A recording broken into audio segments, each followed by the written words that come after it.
ফ্যাসিস্টরা চতুর্থ স্তম্ভকে আক্রমণ করেছে, তার আগে কিন্তু প্রথম, দ্বিতীয়, তৃতীয় স্তম্ভ খেয়ে ফেলেছে। ওই 3 স্তম্ভ যখন নাই, তখন চতুর্থ স্তম্ভের আর সাহস করে নাই দাঁড়িয়ে থাকার, তারাও বো ডাউন করেছে। যার জন্যই রাষ্ট্র প্রায় পুরোটাই তাদের নিয়ন্ত্রণে চলে গিয়েছিল, প্রতিটি প্রতিষ্ঠান ধ্বংস করে দিয়েছে। তাহলেই কেবল তাদের শাসনকে প্রলম্বিত করতে পারবে। সেটির ধারাবাহিকতায় কিন্তু প্রেস ক্লাব এই অবস্থা সৃষ্টি হয়েছিল। এখানে আপনি খালি প্রেস ক্লাব কেন বলবেন? এদেশের যত অগ্রগতি উন্নতি প্রত্যেকটার সাথে জড়িত শহীদ রাষ্ট্রপতি জিয়াউর রহমান বীর উত্তমের নাম। প্রেস ক্লাব, এখানে পাথর আছে, শহীদ জিয়া ভিত্তিপ্রস্তর স্থাপন করেছেন। উল্টো দিকে বিএমএ ভবন আছে, সেখানে একটি পাথর আছে, সেটির ভিত্তিপ্রস্তর শহীদ জিয়া স্থাপন করেছেন। ইঞ্জিনিয়ার্স ইনস্টিটিউট বলেন, সেটিও শহীদ রাষ্ট্রপতি জিয়াউর রহমান। কৃষিবিদ ইনস্টিটিউট বলেন, সেটিও শহীদ রাষ্ট্রপতি জিয়াউর রহমান। অর্থাৎ এই দেশে শুধুমাত্র যে উনি একদিকে কাজ করেছেন তা না, 4.5 বৎসরের মধ্যে এই মানুষটি যেদিকে হাত দিয়েছেন সেদিকে উনি সোনা ফলিয়েছেন এবং প্রত্যেকটা জায়গায় প্রত্যেকটা শ্রেণী পেশার মানুষের পাশে থাকার চেষ্টা করেছেন। যার জন্যই 4.5 বৎসরে তলাহীন ঝুড়ি থেকে একটি তলা লাগানো ঝুড়ি হয়েছিল। স্বয়ম্বর বাংলাদেশের স্বপ্ন দেখতে শুরু করেছিল বাংলাদেশ এবং দুর্ভিক্ষের হাত থেকে চাল রপ্তানি করতে পেরেছিল ওই সময় শহীদ জিয়ার সঠিক নেতৃত্বের কারণেই। এবং ওই সময় সাংবাদিকতা, উনার আলোচনা সমালোচনা সব হয়েছে। আজকে যে সমস্ত সাংবাদিকের নাম বললেন, যারা কালোজয়ী সাংবাদিক, যাদের কথা আমরা শুনতাম, যাদের লেখা আমরা পড়তাম, আজকে আমরা বললেই বুঝি যে এই সাংবাদিক অমুক দলের, এই সাংবাদিক অমুক দলের। কিন্তু সাংবাদিকের রং দেখা উচিত ছিল না, আমাদের দেখা উচিত বিড়ালটা ইঁদুর ধরতে জানে কিনা।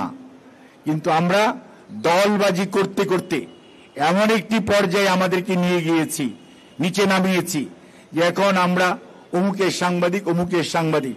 মানুষের, জনগণের যে সংবাদপত্র, জনগণের যে সাংবাদিকতা, সেটা অনুপস্থিতির কারণেই প্রেস ক্লাবের এই করুণ অবস্থা হয়েছিল। কাজে এখনো যারা আপনারা এই ডিউজে, বিএফইউজে, প্রেস ক্লাব, আমাদের একটি মাত্র চিন্তা ভাবনা হওয়া উচিত, যেমনটি আমাদের ভারপ্রাপ্ত চেয়ারম্যান সবসময় এখন বলছেন, দেশের মানুষের পাশে যান, দেশের মানুষের কথা বলেন, বিরোধী দলের কথা না, দেশের মানুষের আশা আকাঙ্ক্ষার লেখাটাই হচ্ছে সাংবাদিকতার কাজ এবং সেটি হতে হবে। তাহলেই আপনারা ওই গিয়াস কামাল ভাইকে পাবেন, মইনুল হোসেন সাহেবের মতো কলামিস্টকে পাবেন। তাহলেই দেখা যাবে যে আপনার যে আমাদের এনায়েতুল্লাহ খানের মতো সাংবাদিকদেরকে পাবেন। তখনই বাংলাদেশ সত্যিকার অর্থে আবারও তার যে ঋত গৌরব সেটি ফেরত পাবে। এবং এখন আপনারা যেভাবে এগুচ্ছেন, এটু যদি অব্যাহত থাকে, অবশ্যই বাংলাদেশ জাতীয়তাবাদী দল সবসময়ই শুধু সংবাদপত্র না, শুধু সাংবাদিক না, এই যে প্রেস কাউন্সিল কে করেছে? আপনাদের প্রেস কাউন্সিলের কার্যক্রম, এই যে সাংবাদিকদের জন্য ওয়েস্ট বোর্ড, যেটা আব্দুল্লাহ ভাই, যেটা এগুলোর ভালো কিছু করার জন্য কে ভূমিকা রেখেছে? সবকিছুর পিছনেই বিএনপি, শহীদ জিয়া, খালেদা জিয়া। অর্থাৎ মানুষের ভালো করার জন্য সবচেয়ে বেশি যার করার আগ্রহ যেই দলটির, সেটি হচ্ছে বাংলাদেশ জাতীয়তাবাদী দল।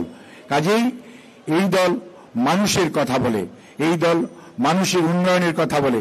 সেজন্যই আজকে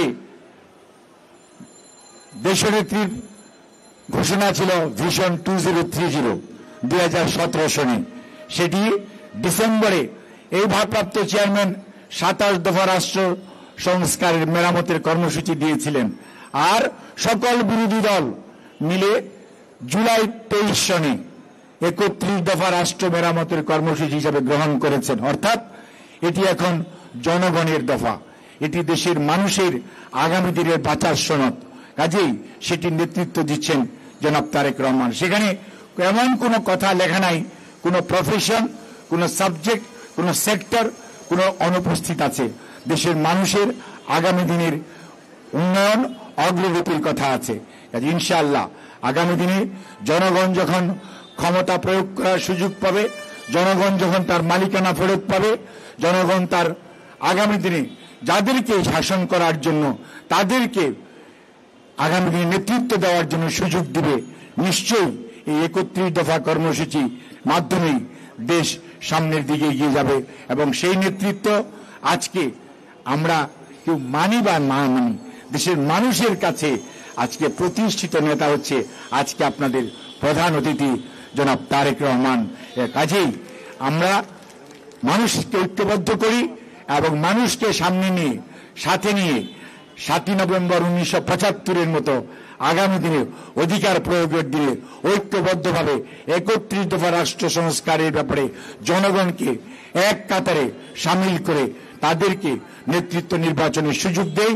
তাহলেই দেখা যাবে আপনাদের আমাদের সবার যে কাঙ্ক্ষিত চাহিদা সেটি পূরণ হবে এবং